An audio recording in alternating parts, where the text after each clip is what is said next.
안녕하세요. 100세까지 건강하게 살아가는 방안을 알아보는 100세 인생 건강통통입니다. 오늘은 우리나라 최고의 조리사가 말하는 우리나라 김치를 맛이 좋게 담그는 방법에 대해서 알아보고자 합니다. 아직까지 저희 채널의 구독자가 아니시라면 지금 바로 구독 버튼을 꾹 눌러주시고요. 좋아요와 알람 설정도 부탁드립니다. 우리나라 국민이 가장 많이 찾고 또한 먹고 있는 반찬이 바로 김치라고 하죠. 이젠 세계적으로 많이 알려진 김치, 그 중에서도 오늘은 배추김치를 중심으로 그 담그는 방법을 알아보도록 하겠습니다. 그렇다면 먼저 배추를 소금에 절이는 것부터 시작해야겠지요. 씻은 배추를 적절히 잘라내어 소금을 뿌려서 절여야 하는데요. 여기까지는 잘 알고 있는 내용들이죠. 그런데 중요한 것은 이때 사용하는 소금이 제제염인 꽃소금을 사용해야 한다는 것입니다. 천일염을 사용하면 간수 성분이 너무 많아서 간수 성분의 영향으로 유산균 발효가 제대로 일어나지 않아서 상큼한 맛이 나지 않고 또 배추가 쉽게 물러지고요. 쓴맛이 나서 맛없는 김치가 된다고 하네요. 그래서 꽃소금으로 절여야 유산균 발효가 잘 진행되면서 상큼하게 이산화탄소가 생성이 되면서 아삭한 식감이 오래 유지된다고 합니다. 소금으로 절여지는 정도를 적절히 잘 조절해야 하는데요. 배추가 숨이 죽으면서 조직 내로 소금기가 침투해서 삼투압의 작용으로 적절히 수분이 배출되어야 하는데요. 소금으로 배추를 절이는 이유는 김치의 염도를 적절히 조절하기 위한 목적과 소금기를 조직 내 침투시켜서 유산균이 발효를 잘 진행할 수 있도록 환경을 조성하기 위한 목적이 된다고 합니다.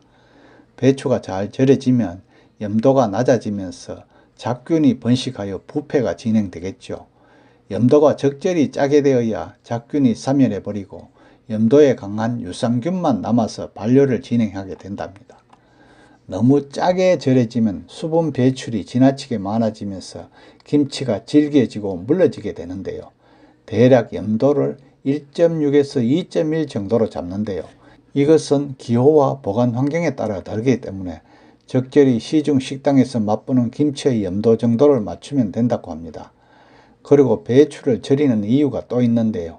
야채에는 옥살산, 수산 성분이 많기 때문에 많은 양을 자주 먹으면 신장에 부담을 주면서 결석이 생길 수도 있다네요. 배추를 절이면 조직 내의 수분이 빠져나오는데요. 이때 옥살산, 수산 성분도 어느 정도에 함께 빠져나온다고 합니다. 그래서 배추 절일 때 빠져나오는 소금물을 버려야 한다네요. 무를 절일 때나 다른 채소로 김치를 만들기 위해 절일 때 발생하는 소금물도 버려야 옥살산이나 수산 성분을 줄여서 안전한 채소 섭취가 가능하게 되는 것이죠. 이런 식으로 채소 종류에 따라서 절여서 수분을 배출시키는 식으로 가공을 해야 채소의 독성을 줄이게 된다고 하죠. 겉절이나 야채 무침식으로 절여서 수분을 배출시키지 않고 바로 무쳐서 먹는 방법은 옥살산이나 수산 성분이 너무 많기 때문에 좋은 방법이 아니랍니다. 또 양념을 만들 때 찹쌀풀을 쑤어서 넣기도 하는데요. 찹쌀풀을 넣는 이유는 발효의 정도를 조절하기 위한 것이죠. 배추 잎의 흰 부분에는 당분이 있는데 유산균은 이 당분을 분해하여 발효를 이어간다고 하죠. 발효 과정을 통해서 당분은 젖산으로 변하는데요. 이 과정에서 이산화탄소가 발생하면서 상큼한 맛이 생기게 되는데요. 젖산은 산성이기 때문에 발효가 진행되면서 젖산이 늘어 김치는 서서히 씌어진다고 합니다. 배추의 상태에 따라서 파란 잎 부분이 넓은 것이 있고 하얀 줄기 부분이 넓고 두꺼운 것이 있는데요. 이런 배추의 상태에 따라서 당분의 함량이 다르게 되는데요. 따라서 같은 방식으로 김치를 담가도 당분의 함량에 따라서 발효의 속도가 다르게 되는 것이죠. 당분의 함량이 높은 배추로 담글 때는 찹쌀풀을 안 넣으면 발효는 배추의 당분이 서서히 발효되면서 천천히 익어가게 된답니다. 잎부분이 넓은 당분이 적은 배추일 때는 찹쌀풀을 많이 넣어서 발효를 빠르게 유도하면 더 빨리 익게 만들 수도 있겠죠. 이렇게 배추의 당분 함량과 찹쌀풀의 양을 조절해서 발효의 속도를 조절할 수 있는데요. 그런데 또 설탕을 양념에 넣으면 이것은 당분이 너무 빨리 공급되기 때문에 발효가 지나치게 빨라지면서 텍스처랄이란 일종의 식이섬유가 생성되면서 질척하게 변하고 빨리 씌어지게 된다네요. 또 깍두기를 담글 때는 설탕을 많이 넣으면 콧물처럼 국물이 질척하게 변하는 경우가 있는데요. 이것이 텍스처랄의 영향 때문이죠.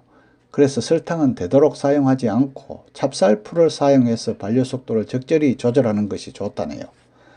천천히 익게 만들려면 찹쌀풀을 넣지 말고 김치를 담근 상태에서 발효가 서서히 진행되게 잘 보관하면 되겠죠.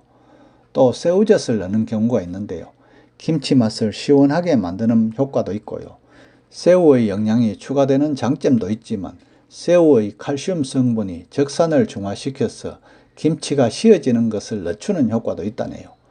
새우젓을 적절히 추가하면 익은 김치가 한동안 유지되면서 빨리 씌어지지 않는 상태로 김치를 먹을 수 있는 것이라서 좋겠죠. 또 너무 많이 넣으면 발효가 더뎌지면서 새우 맛이 너무 강하게 배어 쓴맛이 나타날 수도 있으니 적당히 넣어서 씌어지는 속도를 조절하는 것이 좋겠죠. 또 보관 기간을 길게 만들면서 씌어지는 속도를 늦추기 위해서 새우젓을 사용할 수는 있으나 빨리 익게 만들고 보관 기간이 짧다면 새우젓을 넣을 필요는 없답니다. 그리고 또 김치를 다 담그면 바로 냉장고에 넣으면 안 되고요. 실온에서 하루나 이틀 정도 놔둬야 하는데요.